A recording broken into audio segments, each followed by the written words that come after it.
What a weekend it was, and it is now a chance for us to break it all down. It is SEC football and beyond. Hope everybody is having a great start to the week. It's Dan Matthews. It's Chris Landry here with you to get the week started, to recap week number 5. Chris, that's crazy to think. Week number 5. Summer and football season both go faster as you get older. That's not fair. It shouldn't be that way, Chris. It is, and I gotta tell you, I know it's happening, and you probably feel it in your shows and whatnot. But I just got done with Scouts Eye on college football, and there were some pissed. And I did radio this morning. They're pissed off people. They're pissed Mm. off in Florida. They've been pissed off in Baton Rouge. They're ticked off in College Station. They want coaches fired. They want their heads. We must be football season. It is, and Oh, we're getting more and more deeper into it. So a a lot of fun, a lot of things to react to today. But we've got two great teams, and I know I invite everybody to join us. As a bunch of them were in a lot of the show on Scouts. I was answering a lot of the questions in the chat room, so inviting everybody to join us again with your questions, follow ups. We're going to go through all the games, and we'll tell you all the good, bad, the ugly, and what this means. But and we got some big picture items to discuss, which in October, to think that Florida's pretty much out of it in the East. Um, mhm. to some of the things this early has got people really, really frustrated, and a lot of excitement about the A&M Alabama game all summer. And no one's excited about in College Station now. And I don't know what they're going to have prime time on CBS Saturday night. So, man, a bunch to talk about, including two great teams right now in the league. Yeah, we are going to get to all of that in today's show, as Chris just mentioned there. You want to get in on the conversation, of course, here, twitch.tv/ Chris Landry football. You can hit us up in the comments section. We always love getting to those.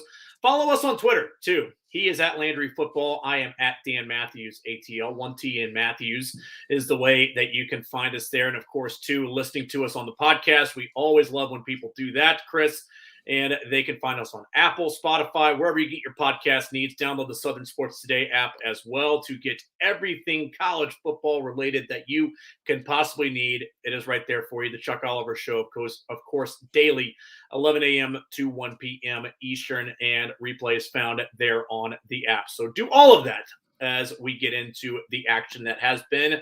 And of course, Chris, usually on a Monday and Tuesday, that's when most of the SEC coaches in either of those 2 days will address the media. And we start first with bad news out of Tuscaloosa, because there hadn't been a lot of that this year. It's mostly been a lot of good news. But even though Brian Robinson was the ball carrier that got most of the action on Saturday, Jace McClellan has been a bright spot for this team.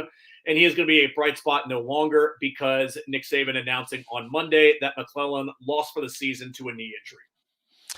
Yeah, it's tough loss, and they've got good back. So I think Jace was running ahead of Trey Sanders in terms of kind of the effort and how he's been practicing. So that carrot that Nick tends to do when you have all that talent, to kind of push one guy, and it'll be interesting to see, because I do think having multiple backs, now they usually tend to run one guy and run them a lot and feature it a lot, but they like to have that other guy that's kind of ready to go to play that role in in some in somewhat of a uh, in a backup situation where they'll come in and then that guy will take over for a little bit for a game or two. But yeah, that's a tough loss for them. And but boy, they certainly ran the football extremely well, and it's one of the things that I thought would be necessary to kind of control that game, and was a very impressive performance. But Jace McClellan, tough for that kid. Yeah, we'll get into the numbers a little bit later on, as Alabama playing an unconventional game by their standards. Who the heck would have ever thought years ago that we would be saying that about a Nick Saban coach team? But the man himself saying it after Saturday's game. So we'll have that when we break down the Alabama Ole Miss game a little bit later on in the show. Let's go to College Station, because when we do the show later on in the week, Chris, we're going to be talking about these two programs together, because they're going to have the primetime CBS game on Saturday in College Station. But Jimbo Fisher, gosh, that offensive line has just been banged up all season long. Fisher saying on Monday during his press conference that Aggie offensive lineman Luke Matthews, 2 T's in Matthews, but that means if he's an offensive lineman with 2 T's in his last name, that means that he's probably part of that Matthews group of offensive linemen. Jake, and of course, the old man himself, Bruce Matthews there, but had surgery on Monday and is going to miss the remainder of the season. Surgery on the shoulder, Chris. Also, 2 other Texas A&M players are going to be done for the year. Cornerback Miles Jones, done after undergoing foot surgery. And to make matters worse, this from Saturday Down South, fellow defensive back Brian George might also be out for the year. Yeah, look, the A&M, we'll get into the breakdown and their problems, and which was for them, a devastating loss to Mississippi State in terms of that fan base, in terms of expectations and what have you. The reality is they're not very good this year. They were certainly overrated. The injuries on the offensive line, this is just one of the latest. They're not very good on the offensive line. Why? Well, because if you get paid $9 million a year, then you still got to figure out a way. I've learned that. The reality is it's not always easy, and it's often you see a drop. And I think when you use the standard of Alabama where, nothing phases them, everybody thinks it's going to be that way. Well, nobody's that way but them. This is an offensive line that's not very good. They got a bunch of injuries. The secondary and other parts of the defense starting to feel it. Their defense is on the field a whole lot. Their defense did not play well last week. I thought they, for stretches, they tackled pretty well, but I thought they did a poor job in the screen game, on the crossing routes. And losing more guys, it's a further problematic for them. It's a tough situation. So, look, Mama said there'd be days like this. There's no crying in football. You gotta get your players to step up and not to feel sorry for themselves, and that's the challenge going forward. Because right now, the expectations be damned. As I said last week, jokingly, look, if you're picked number 2, then that means you got what's wrong? It doesn't mean that darn thing. They're just not as good. They got a young quarterback. Their offensive line's not as good, and they can't score a bunch of points. Well, you can't score a lot of points. You're going to be in every game, which means every game a team is capable of beating you. Colorado had their chance. They didn't get it done. Arkansas killed them. Mississippi State was able to figure it out. But the bottom line is this A&M team is a shell of itself, or a shell of what we thought they would be. You mean to tell me that people that get paid $9 million a year to be a coach, that they're not going to face serious criticism when they lose more than one game at the beginning of the season? You mean to tell me that fan bases won't do that? I mean, I'm shocked, Chris. I don't think we've ever seen that. Shocked. Yeah, I don't think we've ever seen that in sports where, oh, look how much this guy is paid. Where it's one of those. Baseball, for example, they bat 220 in a season as opposed to a guy that's on the rookie contract. Still, of course, the overpaid guy is always going to be the one that gets the brunt of the blame, and that's the way it is in college football too. No different. All right, let's move on because we're going to get into a little bit more of LSU because Chris, as I sent you in our pre-show rundown, I got a lot of thoughts on LSU right now and where they are, but this is just the tip of the iceberg here. Monday press conference, Ed Orgeron asked about Steve Ensminger. And the headline would read, Ed Orgeron says they are considering adding veteran offensive coordinator to the booth.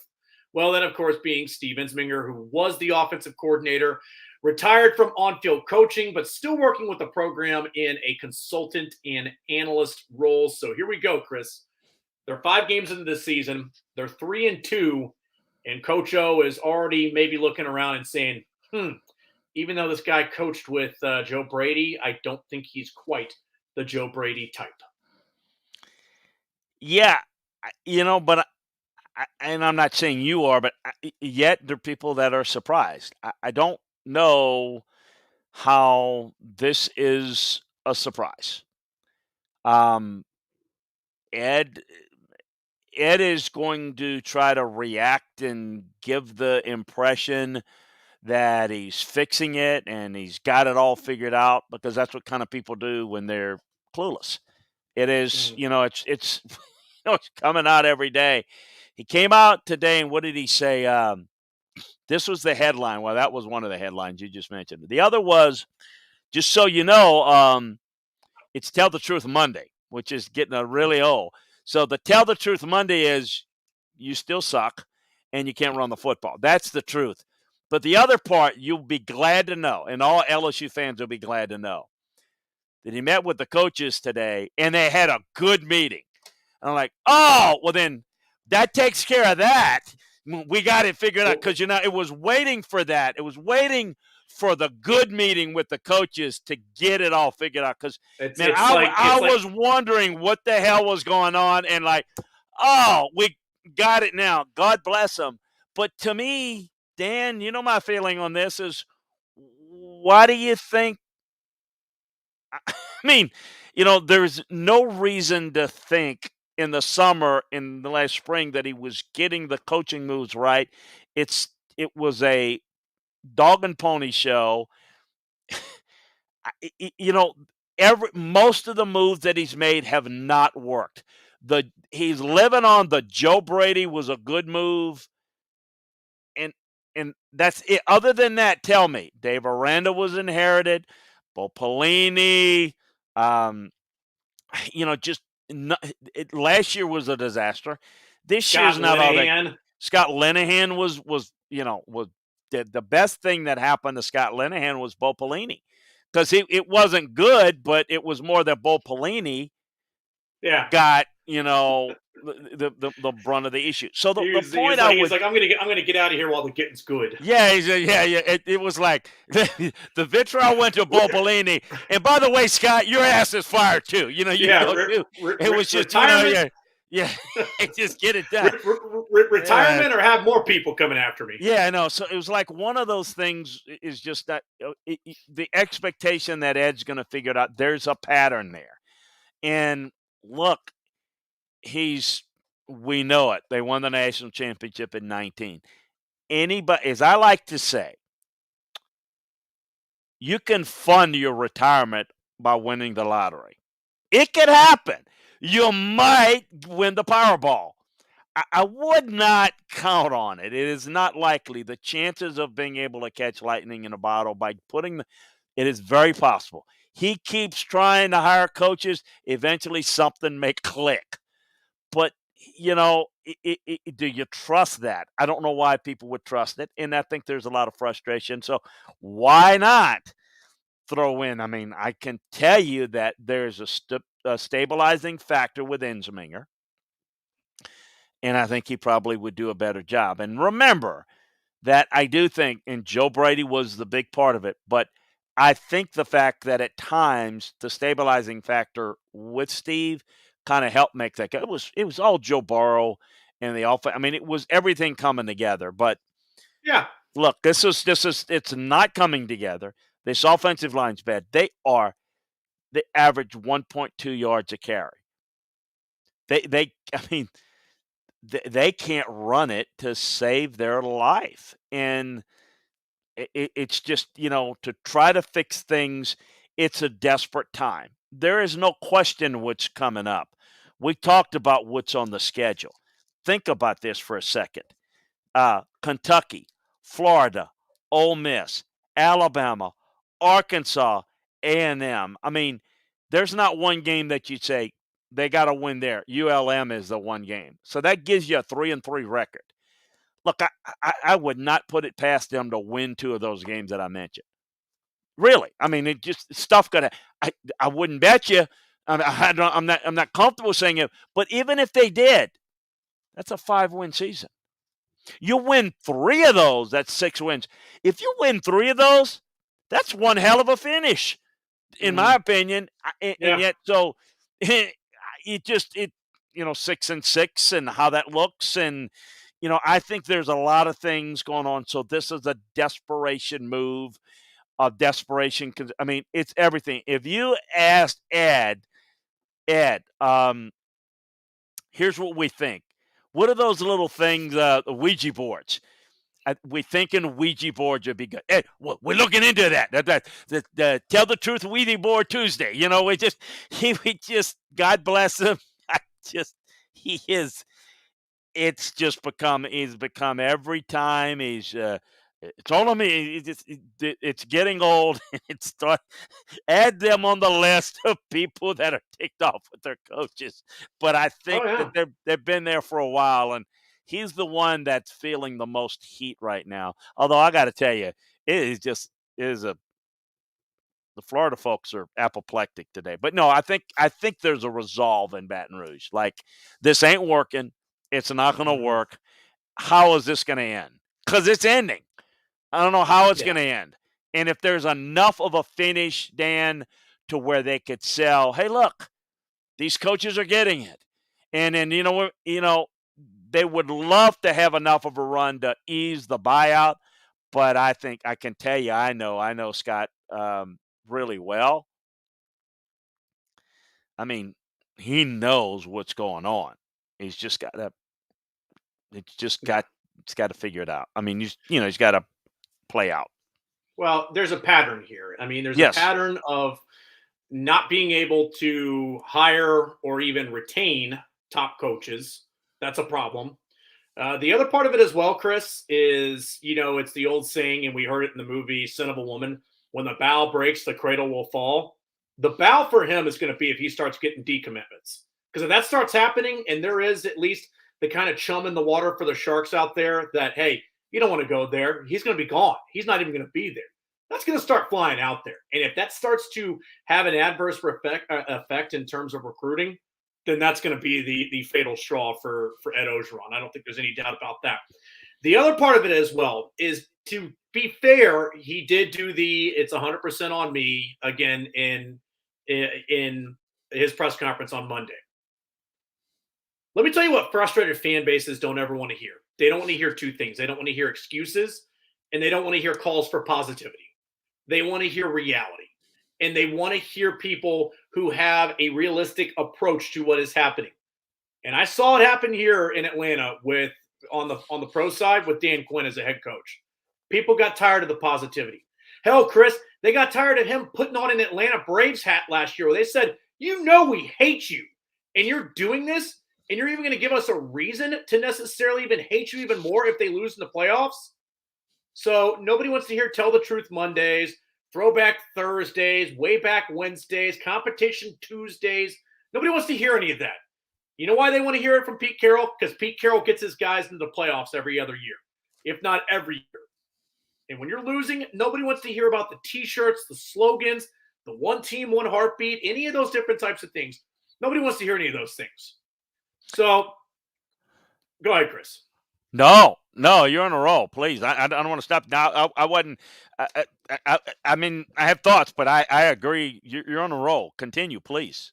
No, I was going to say that's a segue into our games, because that's where I want to start today, because I've got more notes on this, and that is LSU Good. losing a game that they should have won to Auburn, 24-19. And Ed's right. This is completely on him. There is no doubt about that, because I'm not going to put this on Jake Peetz or the other offensive coach that they hired, whose name is not in front of me right now. But the point is this isn't on Jake Peetz, who has his name on it for the most part right now. Because you hired a guy who had never called offensive plays, and it showed. And there's two parts to that, Chris, is where I want to start. Number one, this is not a job for on-the-job training.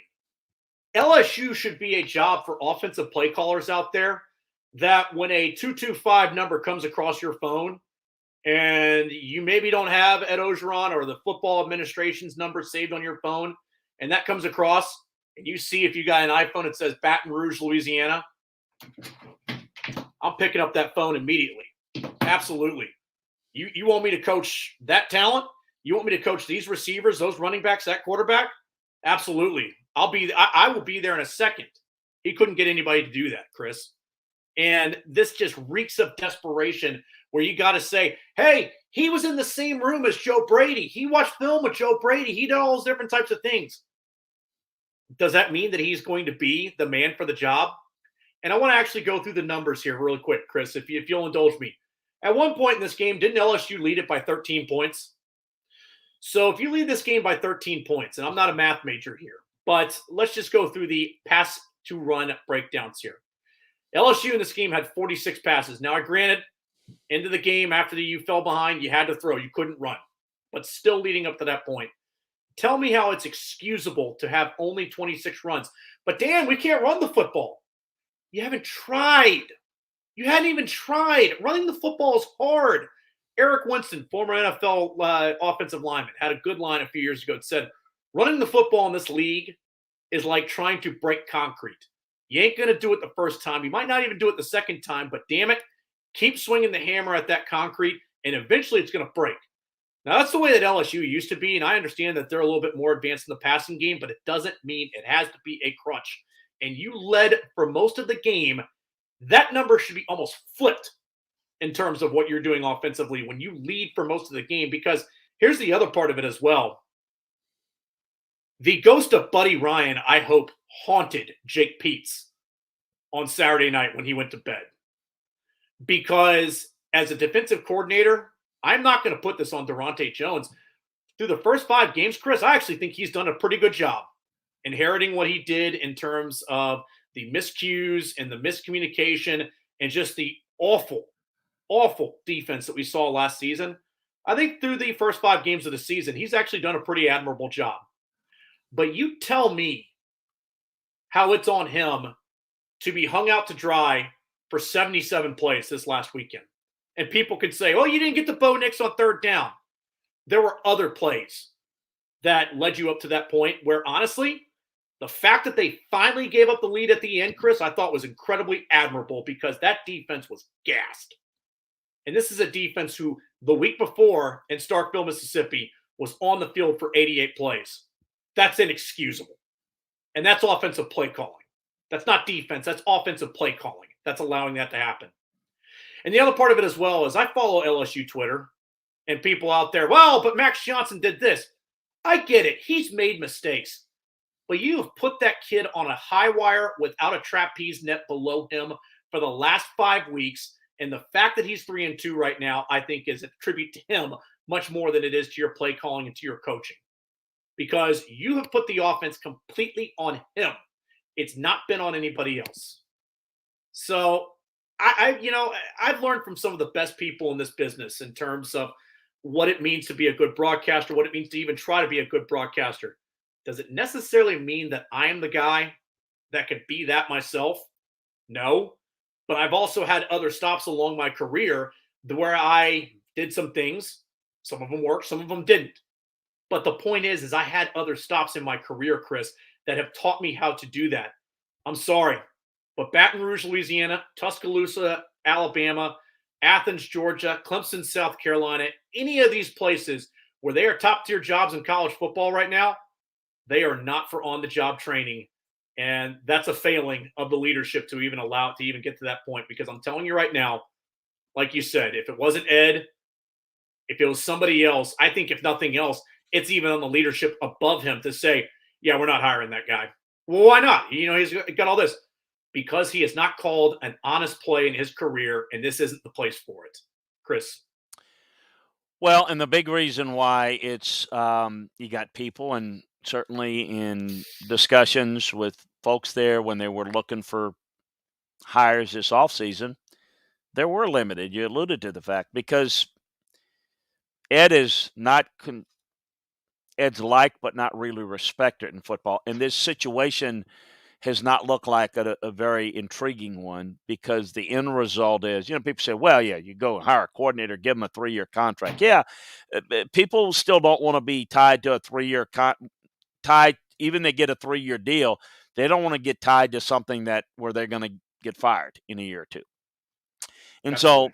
So it's taking, LSU and the talent and the history has been very attractive.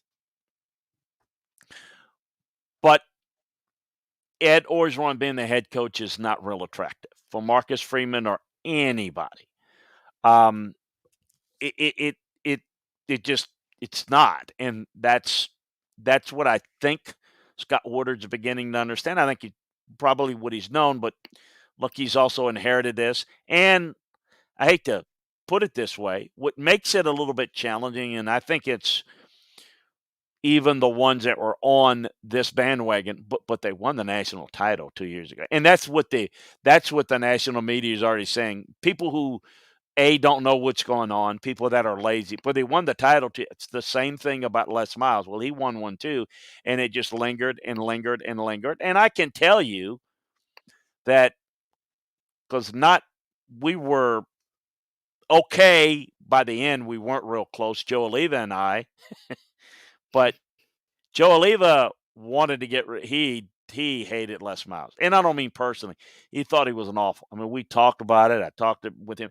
He wanted to get rid of him a few times, but there's a lot of people that now I'm curious to see. Now Scott has the political savvy to figure this out because that's going to be a lot of money owed to him, and I think he has a way to show that it's going to cost them more money if they don't do something. But there are going to be people in that on that board and then and I'm not talking athletic administration, I'm talking above that are going to try to fight to, well, let's not spend that money to have to buy him out now type thing. So, look, this is a problem. It's a big problem.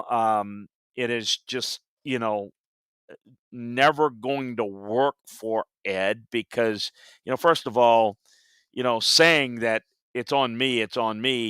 Well, who the hell else is it? I mean, it's like it's like people are tired of hearing that because you don't need to tell us. We know the problem is we know what the problem is. It's like you're not going to get any bonus points for saying it's on me. Now, by the way, that's what's pissing off the Florida fans right now because Dan Mullen and even a guy like Mike Leach, it's never their fault. So at least, Right. at least they know that. But now they're tired of saying, enough, Ed.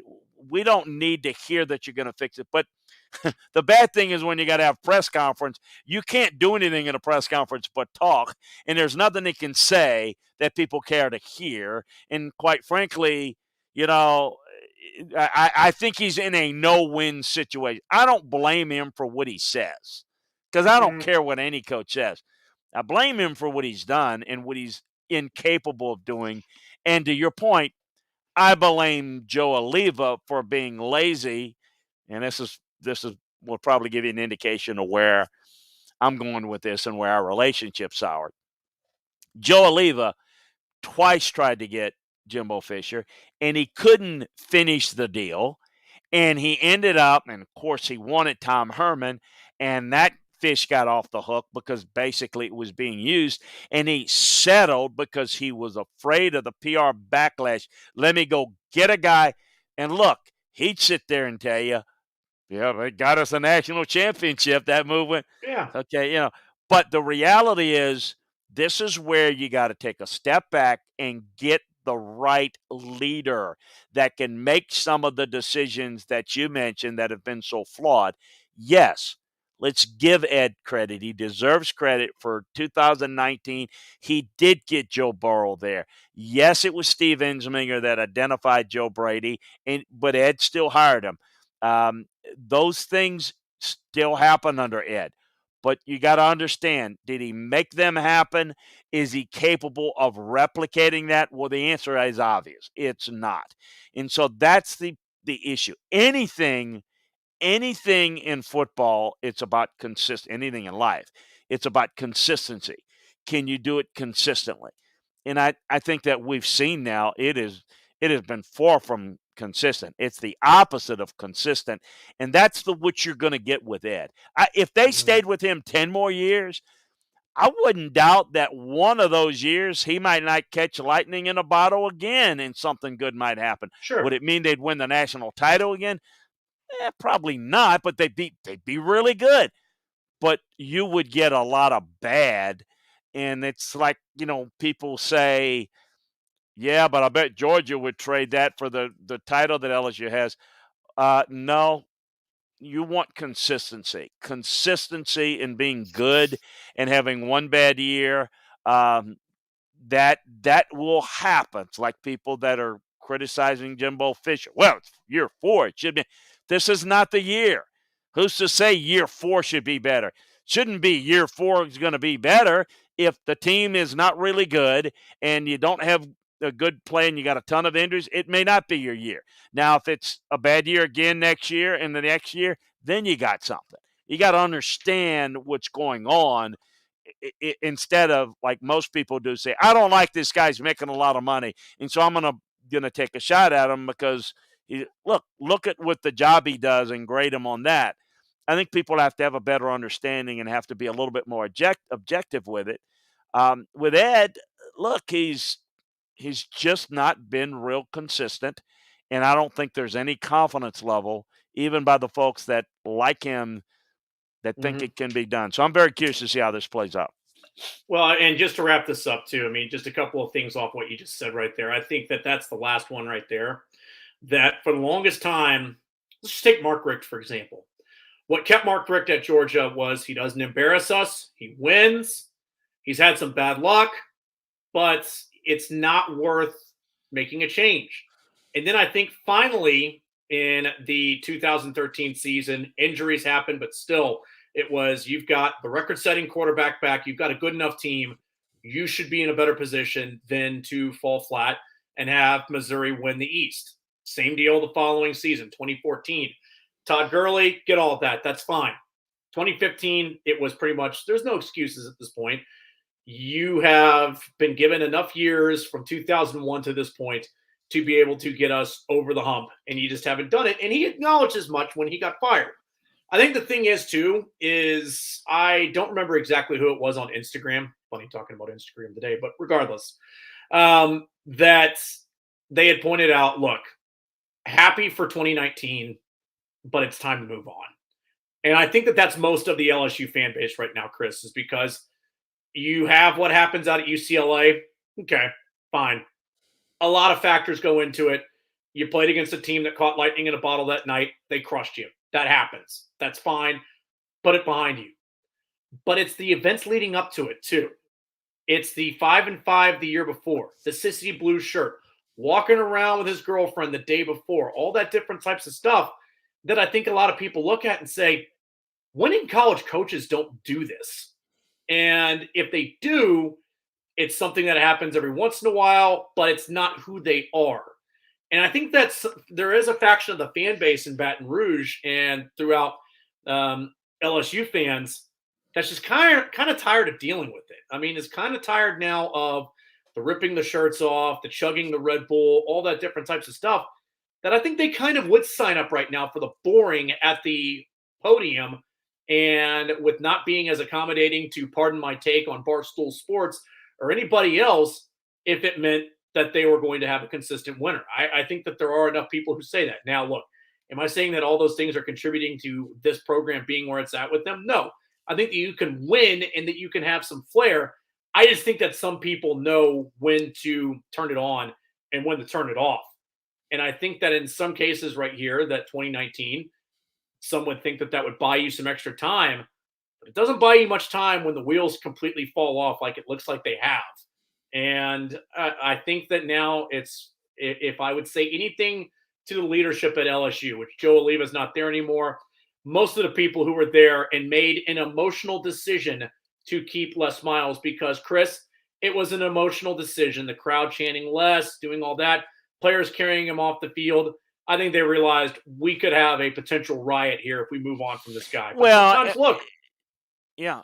But sometimes, but yeah. Before you just real quick to wrap this one up, is sometimes you got to make the unpopular decision. I was on the sideline the following year when Georgia got absolutely kicked in the teeth by Ole Miss in Oxford, and I heard a fan to Greg McGarity yell "F you, Greg." And I'm not saying that you want that to happen, but I think that it's also too. It's a hey, look, I made a tough decision that a lot of people didn't want to have made. But I knew that it's being made in the betterment of this program. And I think that you will still have people out there, oh, I'll never root for LSU again now that they've gotten rid of Ed Orgeron. Okay, you can't worry about those people. You got to worry about the people who say, we got to do this because it's better for the program and it's better for the university. Yeah, and I don't think that's going to be an issue for LSU fans. And I don't think it was an issue for Les. Look, I'm going to tell you, because I was right in the middle of it. LSU thought the week of that A&M game, they thought they had Jimbo Fisher. Tuesday of that week, Tuesday of Thanksgiving week, they said, we got him. And I told Verge Osbury, I told Joe, I said, are you, that's not my sense I get from Jimmy Sexton and Jimbo. I think he's using you. Be careful. They didn't have a plan B, Dan. So when they went into that game, the discussion that you hear talked about in the press box, the discussion was, oh, let's keep less. It was, we got to start the search over because the guy we thought that was going to take the job had turned him down. Remember, it was right that Thanksgiving Day and the Friday. Jimbo basically told the president he was staying. So they were left empty-handed. And so it was, he didn't want to get caught in a search where they were starting over.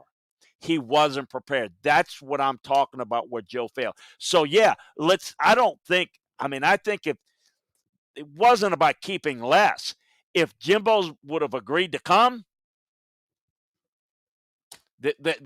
all the keep less, it wouldn't have meant they would have fired him. And that would have lasted about 5 minutes because, but they didn't have anybody. And that was the problem. They didn't have a plan B. And that's one of the issue about coaching searches is, look, to me, I always tell, and I do a lot of stuff. I haven't gotten into this, but a lot of my audience and other shows know that I do a lot of coaching search consulting stuff. Not having your guy ready or not, it may not be one guy, but you've got maybe a cluster of guys that that would take the job that you'd be happy with. To not have that before you fire a guy is akin to jumping off a building without looking. You just can't jump without looking because then what you do is you end up making a bad decision. It's just, so now you fire a guy that was bad, then you make a bad hire, and guess what? The next 5 years, you don't even have the one title that the guy did before. It does not mean Tennessee should have kept Philip Fulmer. No, it just means that, when Lane Kiffin left, it was a bad time. They didn't do a good job. Because a new hire doesn't work doesn't mean keeping the same other guy that did a crappy job was the right move. It just needs you better be prepared to make the right move. And a lot of guys are not. Failure to prepare is preparing to fail, Dan. Yeah, and we'll have to see how this. Hey, we talked about doing it. We talked about doing an LSU podcast. We just did one today, my friend. There we go. We have met both needs here on this very show of SEC football and beyond. By the way, too, DJ Mangus was the other offensive hire they made this offseason. Went to Baylor again, right. And again, look, I just to double down on what I said, I'm not putting it at them. I'm saying that, this is a job for DJ Mangus, passing game coordinator. That's the same job that Joe Brady had. Okay, fine. You had Joe Brady who brought in a lot of the concepts. You had Steve Ensminger who was still calling the plays and was still leading the offense. And you had somebody who was able to learn in an assistant capacity at the time to where I think that probably if they did pass off the reins the following season, if Brady stays, then okay, it's his offense and he's able to run it. But it's just, again, I cannot say it enough. It's not for on-the-job training. All right, let's not make SEC football and beyond LSU football and beyond for this week because Lord knows both me and you could do that maybe at a later date. Who knows? But Mississippi State and Texas A&M, you want to talk about kind of the opposite here where, Chris, it was an absolute, probably a must-win this early on in the career for Mike Leach, where you had just lost a disappointing game to LSU the week before. You lost an even more disappointing game to Memphis, who then goes out and loses to Temple and UTSA in the weeks after that. So that doesn't look good on you. And now you're going in to play against a Texas A&M team who, even with their injuries, is still considered to be a better football team than you. And you go on the road and you win 26-22. Feather in the cap for Mike Leach, because I think had he not gotten that, there had been a lot of people in Starkville saying, ooh, I don't think this is going to work. Well, and to me, I don't think anything's changed other than they won that game. I mean, you just alluded to it. We just spent a lot of time talking about the problems at LSU. a school that beat Mississippi State last week. So one thing I've learned is that fans are so emotional and they're fire this guy or this guy's great, give him an extension. It just goes one week to the next. Because what I saw in that game was, look, I hear a lot, the air raid hit right. They played well. I throw a lot of that on A&M. The strength of this team, the side of the ball that has to carry this team this year is the defense, and they did not defend the screen well. They were out-leveraged all game. Look, that's a bad job for a guy that I give a lot of credit to.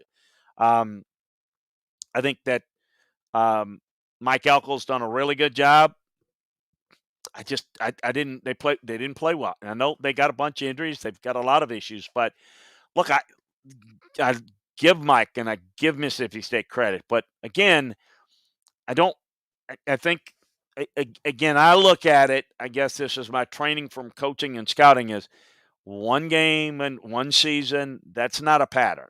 It's about consistency. So what I see is, and I can't remember who it was in our chat room. Maybe it was Blake or maybe it was Jeff Parrott that talked about, well, this is the type of game that Mike will win because it's enough that, yep, that's exact. And he does that all the time. But you'll see him get out coached and make mistakes too, as he was to that LSU team that we just talked about that's got all those problems. That's 1 week ago. Nothing's really changed. 1 week doesn't change the dynamic. Mississippi State runs the table, then we can talk. Do we think that's going to happen? I don't think it will. I said last hour, I don't know what the hell's going to happen in the SEC West at the bottom. Because I said 2 weeks ago that we're going to learn about who's the worst team in the West and how it's 5th, 6th, and 7th is going to shake out. Because we had LSU, Mississippi State, LSU, Auburn. LSU beats State. State beats A&M. Auburn beats LSU. So we don't know any more than we did a few weeks ago. I don't think there's an awful team there, but I don't think there's a good team there. And that includes Mississippi State. It includes A&M. I see good parts of a number of these teams. I see a lot of negative parts of these teams. So my take on it is this is just, I guess for me, for A&M, there were people that thought, oh, it's the 4th year, and they almost made the playoffs last year. I thought A&M was a 3-loss team probably this year. It looks like they're more of a 4-loss team. So I'm not as surprised by the problems they have as other people are and their fan base is. I'm a little surprised because I didn't see it in the summer, Arkansas being that good, but I could see Arkansas beating them. This game, I'm going to tell you, the rest of this year, when you can't score points, Dan, anybody that they play can beat them. LSU can beat them. Anybody that they play can beat them. Why? Because if you can't score points, everybody's in the game. Look, Missouri's a disaster. Do you think Missouri could beat them? Yeah, you score some points. I don't know that. That defense is awful at Missouri, but I guess my point is I don't think they'll lose to Missouri and South Carolina, but Auburn, Ole Miss, LSU, they're all in play. And Saturday night, that game's going to be whatever Alabama wants it to be. So I don't think they are where people think they are. I still think, why do I still think that A&M is on the right track? Because I see the infrastructure of what they're building. It does not mean that every year that you build up and the record gets better. Your record is the result, and the result is a byproduct of a number of things. I don't look at that. I look at the process. The process looks real good. The process doesn't look good in Baton Rouge. It didn't look good last year. Quite frankly, there were things that didn't look good in the championship year that were covered up. It's a trained eye looking at it. I see some things that are real positive. Now, you still got to do it, but I don't think this is the type of year for A&M. And, you can't just say because it's the 4th year, it has to be. BS. Just because the 4th year, 5th year, you're going to have those areas. And again, other than it's the same thing. Didn't we hear that about Alabama? When Alabama doesn't win the national championship, this is how good they are. when every other year when they don't win the national championship, well, it's Nick is losing it. It's he's old. It's this. He's that. But everybody else is. This is what you get. This is what you get. It's A&M is not national championship level. Okay, they're not. I think some of the people think they are. They're not there. They're not where Georgia is, for example. But even Georgia hasn't won it all. But to me, I just think that they're missing some key pieces that recruiting and time will take care of. And look, there's no excuses. They're not good enough, and I don't think they're coaching well enough. I don't think they're working around their problems as good as they need to, because I think the Mississippi State game could have been won. They could play Arkansas, Dan, 7 times. They get their ass beat 5 out of 7. That Arkansas team matches up against this A&M team because why? Arkansas has the right type of matchup advantage against this A&M team. Not the program. I think A&M's program is ultimately better, but the team this year is just not as good. Yeah, and it's one of those things that, like you said, it doesn't get any easier for them this week against Alabama, and there's other road mines on the map still for A&M this season. So 2021 going to be one that Jimbo Fisher and everybody in Aggie Land wants to be able to move on from. Chris, before we get into the other games, just a couple of ones really quick that I think we can bunch these two together, because I'm not sure how many people necessarily saw them. First, it was South Carolina over Troy, 23-14, and then Vanderbilt over UConn, 30-28. Clark Lee saying after that one, we're okay with some ugly wins. It's actually a pretty competitive game and a real interesting game, and I thought they were going to lose it. They came back to win it. Man, Connecticut's bad, and I thought, what an awful loss this is, even for Vanderbilt. Not much. South Carolina, still not very good. Man, I don't want to be too hard, but my goodness, does anybody just celebrate a win more than Shane Beamer? I mean, every win, it's like a national championship. God forbid he ever builds a good team there. God bless him. I admire the enthusiasm, but you can tell he's a young coach that's just way, way up there, and not really impressed with them. But listen, I appreciate the enthusiasm. That's the best I can give. Neither one of those teams look very good in their wins. Let's move on to one. Well, I mean, I know that every single coach will always tell you, well, an ugly win is a lot better than a great loss. So, yeah, it's easy to get by. Easy to make some improvements when you're winning, but you're right. Absolutely. All right, Tennessee over Missouri, 62-24. Chris Hendon Hooker, I think this is the quarterback that Josh Heupel needs right now. No doubt about it. He's playing well. He's a dual threat guy. Look, this Missouri defense is awful. Okay, they are really bad. This Tennessee offense causes you some problems, and I know that getting 683 yards is a byproduct of both of those things. But I'm really impressed. I'm really impressed with what Tennessee's doing offensively. They're not good enough defensively, but the way they're milking this up, I mean, it's just really impressive. And look, situationally on defense, playing pretty good. So I'm excited at least that, as you mentioned, right quarterback that is controlling the game better, making better decisions, not an elite passer, but doesn't overthrow everything, which are drive killers, which, allows for, look, I mean, you wonder if they could have had Hendon Hooker in the game a little bit early and figured this out, that maybe the Pitt game's different. Who knows? There was maybe some better outcomes there, but really impressed by Tennessee. And I look at Missouri, and that's a program that a lot of people were excited on. I was cautiously optimistic, but I'm just seeing a lot of fool's goals there. First of all, I know, going ahead and firing Jethro Franklin, defensive line coach, and they're not talented. They're not good on defense. Yeah, they didn't recruit very well down the stretch the last couple of years at Missouri on defense. I think Eli's a little bit of a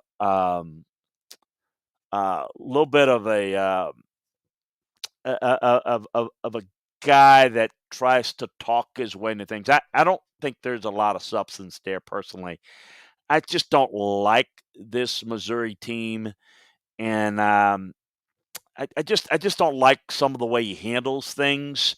And I don't care, make a comment here or there. That's fine, but I think there's maybe a lack of look. I will get on and we'll talk about it. To Lane Kiffin's maturity level that has improved, but still not good. I think some of the things without is there not to the same degree, not quite the same. Some of that thing is the same with little Eli there. I think he's in over his head, and I think um, we're going to see Missouri have some issues going forward. I could be wrong. I hope I'm wrong, but I'm not real comfortable with what I'm saying there. Well, I mean, as a big part of that, the win that they had early on last season to get his tenure started at Missouri, to kind of maybe have a fool's gold kind of effect to it. The win over LSU. Yeah, I think. Yeah, I mean, LSU was a disaster, and the offense is pretty good, and I do think you can see some good offenses out of this Missouri team. But look, even their offense, where was it this week? I mean, they really couldn't get it done, and I thought situationally Tennessee got them off the field and in some key third down situations. I mean, it's pretty clear with less talent, Josh Heupel in Tennessee is doing a lot more than offensively now. Now again, I just finished giving out my sermon and lecture on let's be patient, let's see it play out. Mhm. But let's see Josh Heupel in Tennessee do it more consistently and get that. But I'm seeing a pattern there with Missouri that's kind of going negative, and only good recruiting is going to solve it. But I don't think he's fixed anything with his defensive moves this offseason. That's for sure. All right, let's go to Lexington, Kentucky. A great win for the Wildcats this weekend, Chris, 20-13 over number 10 Florida. Now, I know that Anthony Richardson was a topic of conversation for Dan Mullen. And in the game on Saturday, 1 pass, 5 rushes. Emory Jones, not completely to blame for this one. I mean, still played pretty well. 23, or maybe not well, but still played good. 23 out of 31 completions, 203 yards, touchdown, and an interception. I think more what I'm trying to say with Emory Jones is it's not completely on him. No, no. Look, I mean, this is my concern about Dan, and we've just touched on it earlier. So I want to go big picture in this game because the minutia is pretty simple. They weren't ready to play on offense. Now this Kentucky defense is good. They're playing well. But this is not the same Kentucky offense, excuse me, the same Florida offense that attacked Alabama so well. There were missing things. There were plays out there to be made. There were some play calls for a guy that I've given a lot of credit, and I think deservedly, for Dan Mullen being really good at working and developing quarterbacks and really good calling plays. There's some games where that's just not there, and this is one of them. I just think he had a really, I don't know if it's preparation, I don't know if it's arrogance, I don't know. But again, this is where I talk patterns. This is why I'm more concerned about some places than others. Is what I see with the pattern with Dan is he has these. I mean, we saw that against Missouri a couple of years ago. We saw it against LSU, and down the stretch, this team was poorly prepared, poorly coached. I saw this team, Saturday, like, I mean, and then the responses are, well, it was a hostile environment. And yeah, I mean, that's underrated at Kroger Field, but it ain't. Give me a break. It's like this wasn't a very well Still a proud prepared fan team. base. Yeah, it is, but it's still, it was about your lack of preparation that that is that was the biggest issue. And I got to tell you something. I want to give Kentucky all the credit in the world. Kentucky's not good offensively. Kentucky is really struggling. They can't get anything done on third downs. They're making way too many mistakes. And that just adds to the how the hell do you lose this if you're Florida? Now, I'm happy for Kentucky, but I'm looking at Kentucky and I'm looking at them on film and I'm thinking, good God, they are going to get destroyed by Georgia. They're going to get embarrassed by Georgia if they continue to play offensively like they are. They're not even good offensively. I mean, they're not even top 25, top 30 in the country good. I mean, they're really have lost their way on offense after an early stretch where I thought this could be a really good offensive team. They've done nothing the past three other than turn the football over. So I love their defense, but I'm going to tell you, there is such a huge gap from Georgia and the rest. It's not even close. And Florida certainly, I think, has more to offer, and that was just a bad game plan and bad preparation. I think Kentucky's problems on offense, they're just not very good. That's been more consistent with them.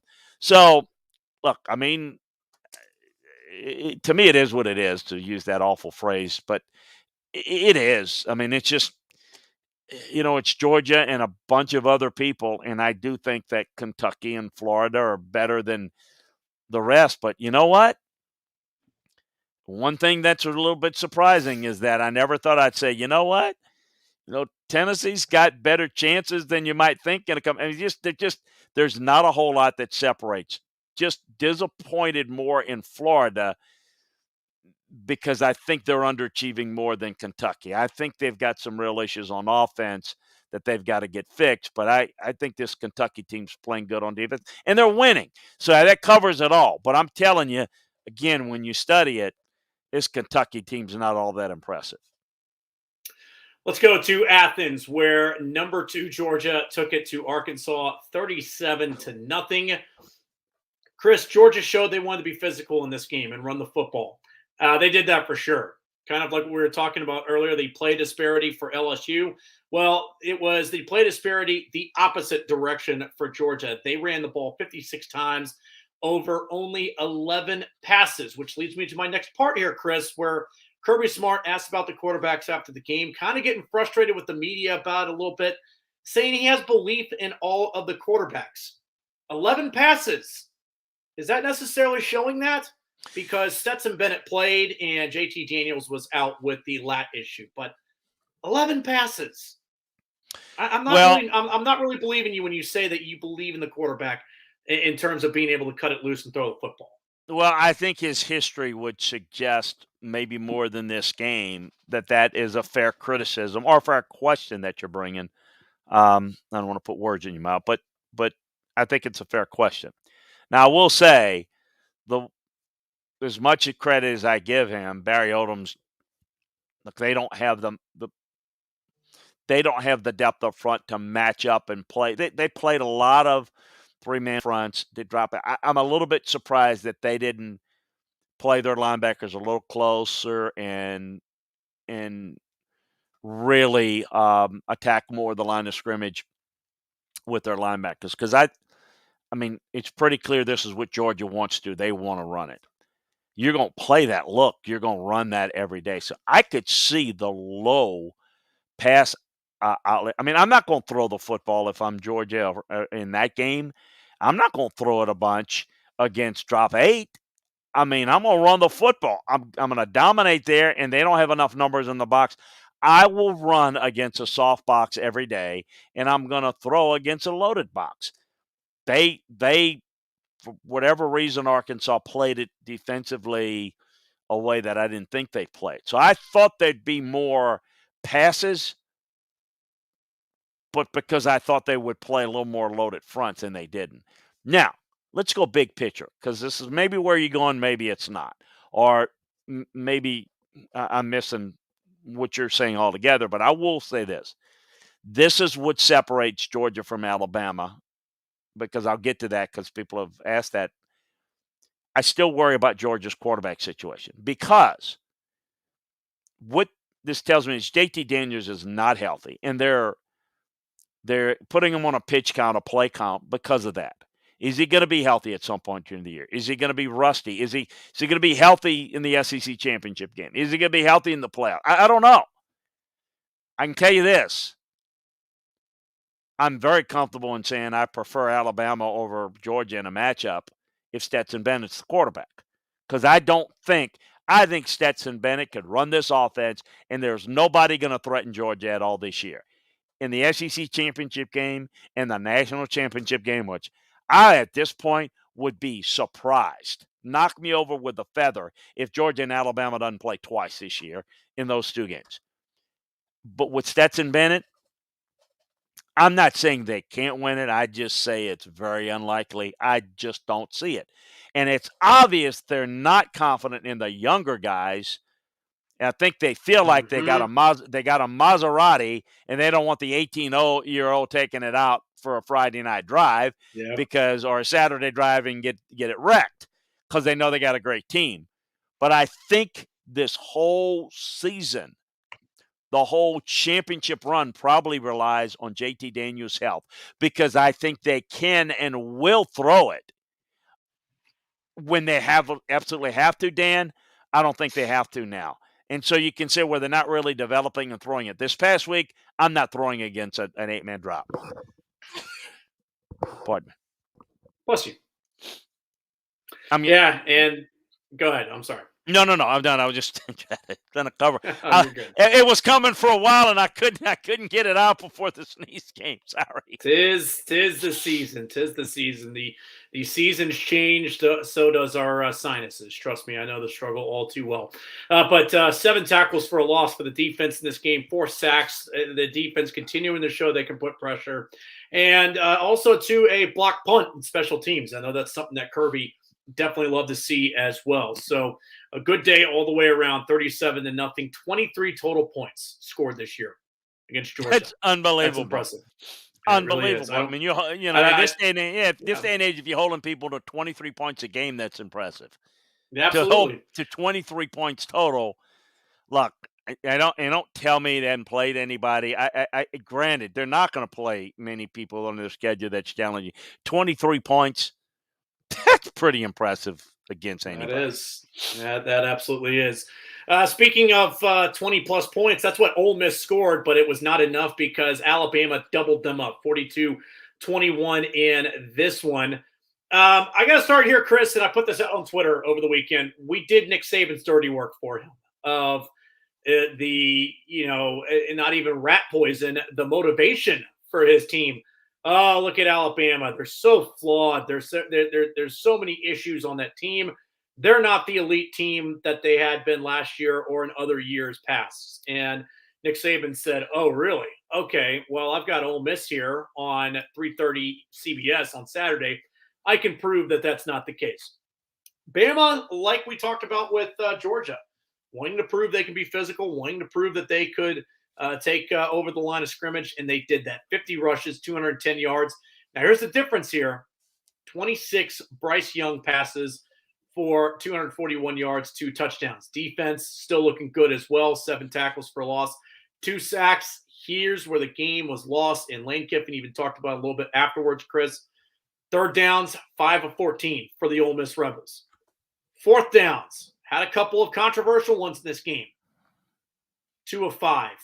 What that really tells me, Alabama's defense able to get off the field, and it spelled doom for that Ole Miss defense. We wanted to know if Ole Miss's defense was going to be improved. I think they are improved, but they weren't improved enough to be able to take it to Alabama. And remember what I said, too, on this show and on the Chuck Oliver show. Who was looking forward to this game the most all year long? Pete Golding. He pitched a hell of a game on Saturday, Chris. Yeah, he does. He gets all the criticism for the Alabama fans, and I think a lot of fans who love their team but maybe don't understand that, A, this is Nick Saban's defense, and B, you're not going to have the same type of defensive output game in and game out as you did when Kirby Smart was there. Because when Kirby Smart and Jeremy Pruitt was at Alabama, they weren't running this type of an offense. And I know you're probably going to get to that at some point. You're going to mention that this is not even what Alabama wants to do offensive. They want to throw it, so that's your defense is going to give up more points. So that's that. And I'm not saying that Pete Golding is the best, but he does what Nick Saban wants, and he wants young guys that are going to run his defense. Okay, whereas on offense, he gives a little bit more leeway. He gives the overall structure and lets you go and do it. That's not what he does on the defense side. He doesn't want somebody coming in with their newfangled ideas. You're going to run our defense the way we want it, and I'm going to teach you, and that's that. So I think that's an important thing to understand. We talked about what was going to be the key in this game. It was likely going to be how do they play it, and I said, well, how's Alabama going to play it? Are they going to line up and run it and limit the possessions? I thought that was the play, and it would be the play. I thought that was the right play, and that's what they did, and they dominated this game. In fact, I have to keep reminding myself, and you said it to me a couple of times, that Ole Miss had 21 points. Didn't feel like they had 21 points. That was add-on points. It felt like a 42 to 17 to 42 14, 42 10 type of game. It felt like it was a domination. Ole Miss couldn't do anything on fourth down. Alabama, every time Alabama had a couple of fourth downs, it was like, fourth and short, and there was like no chance Ole Miss was going to hold up at the line of scrimmage. They were getting second-level blocks on Ole Miss, easy peasy converting. So it was a dominant performance offensively. That is playing complementary ball. They controlled the football, and on defense, they did a much better job with sound gap control.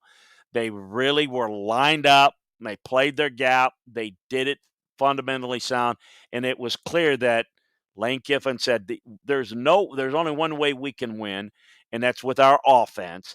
But there again, so he was going to go for it in fourth down because he felt like, and how do you think we talk about coaches and their attitude. Let's get into that because I know the whole the tossing of the headset is what people talk about. You know what was interesting to me?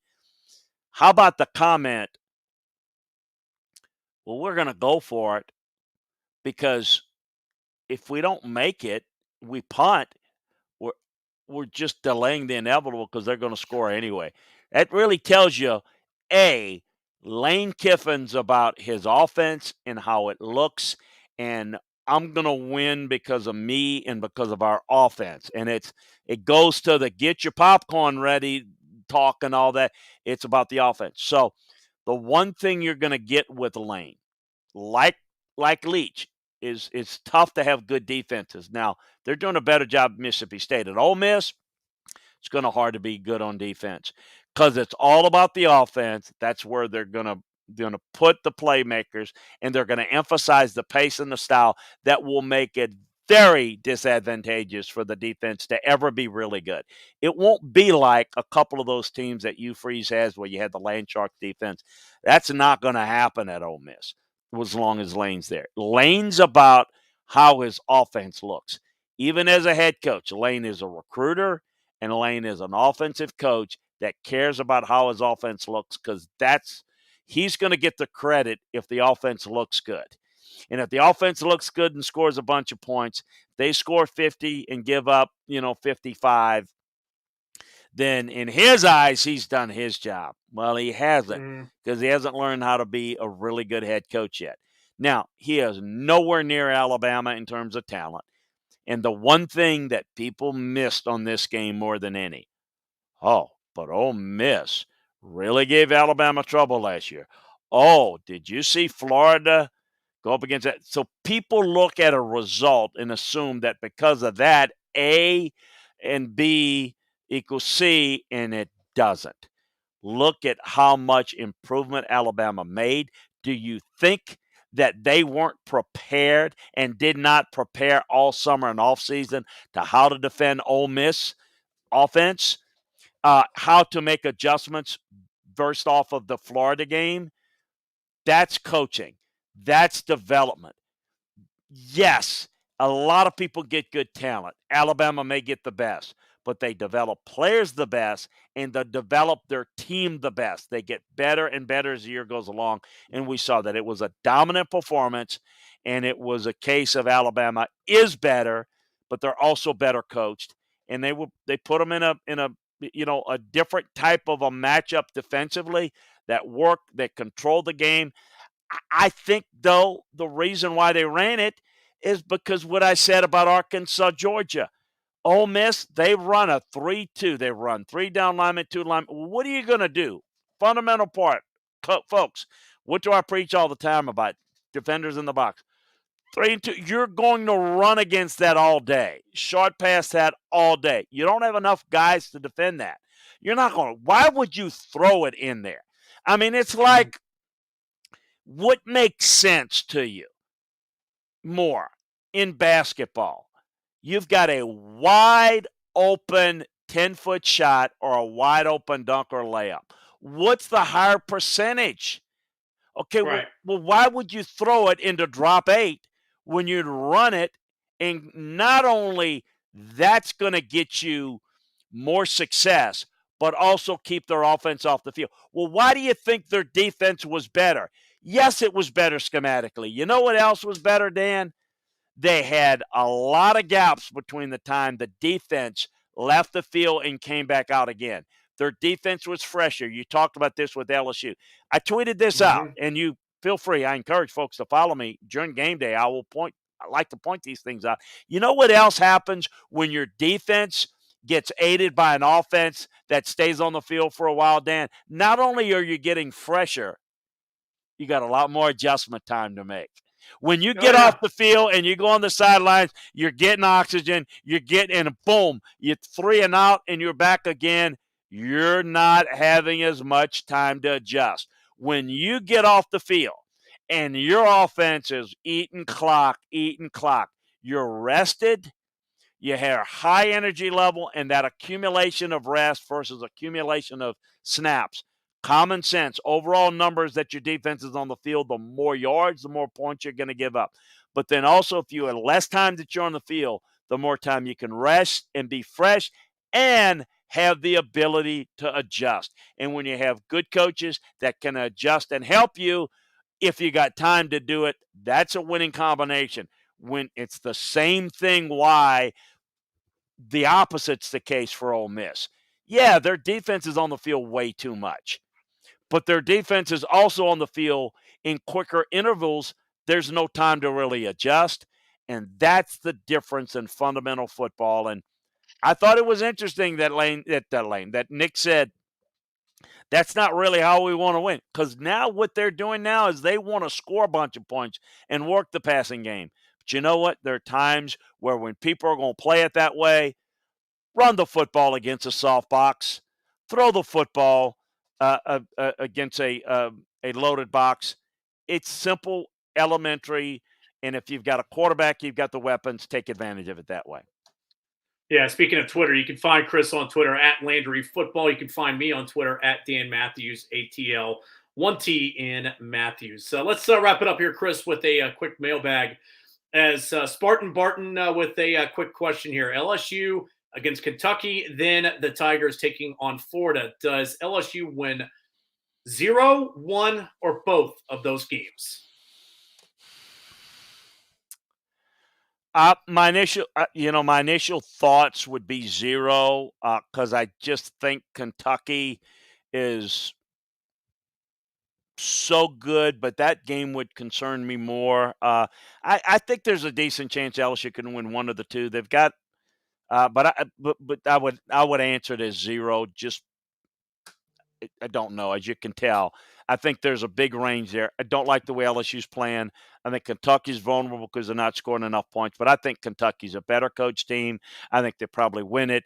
I think Florida, for as bad as they performed and played, I would think they'd respond.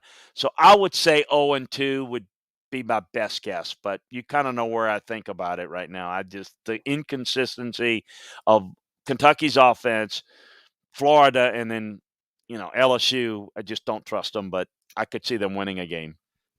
I go 1-1 because I think that is so much of an emotional high to try to keep that up all week for Kentucky. I think that LSU could win this game, and then you come back home. You come back home and take on Florida. It's going to be an 11 o'clock game there, so you're not going to have the Swamp being, wow. You're not going to have Death Valley being what it needs to be. But still, I think, too, I mean, it's a wonder of where the fan base is with this team. So would you necessarily even have Death Valley being what Death Valley is supposed to be? By the way, do you know what happened this week? This is really interesting. Speaking of Death Valley, Tiger Stadium, there's 85,000 people the start of the game. Mm-hmm. At halftime, LSU's leading against Auburn. When I tell you there were half the people there were 40,000 people in that stadium at the start of the third quarter. I don't know what it is. Apathetic. Now, I mean, again, you think they didn't show up, but they showed up and left. I know it was 8 o'clock. Now, just for reference, it was raining here Saturday in Baton Rouge, but it wasn't raining at 8 o'clock at night. And I live, Right. very, 15 minutes I could be at the stadium. Not when there's traffic, but so it's right there. And so I don't know. That's real interesting. So I don't know that there is this misnomer about Tiger Stadium being a tough place to play. When the team is good, the opponent's good, it can rock. If this team's not playing well, and if they do lose to Kentucky and they start off slow against Florida, that could get ugly. And it could get it's a negative crowd advantage. So yeah, that's real interesting. But to your point about Kentucky, look, Kentucky's turning the football over. You got a good defense. Kentucky wins the game against LSU if they don't turn it over. That's all the sloppy play for Kentucky. If that continues, you give LSU some cheap points, you're right. LSU could win that game. I could absolutely see that. So I don't know there. That's not a good answer to your question out there. Spartan Barton wants to know, do you think Kaiir Elam sitting out in the UK game is similar to Pitts sitting out the LSU game last year? I don't know. I don't know the degree of injury of Elam this year. I don't know. I don't know. I don't know if there is something there. In fact, I call it kind of a little bit of a discipline to where you wonder, but it's a fair point. If there's a sense of, well, we'll save you for another one. That certainly was the feeling that we got in the Pitt situation last year. I don't know if that was the case in this game or not, but that's what I would call under, discipline is not just a guy doing bad things or, it is a discipline of focus, a commitment. And everybody makes fun of Nick Saban when he says things like, who would make you think we're going to play all these guys against Mercer? That is the focus that you just don't see at Florida right now. And that's one of the things that concerns me about reaching their higher level, because that's a game, quite frankly, they should have won. Yeah. Woodshed King wants to know, do you think Scott Woodard can get Jimbo to LSU now? No. Jimbo loses a couple more games, maybe A&M will say, would you like him? well, all that I gave, maybe it's that.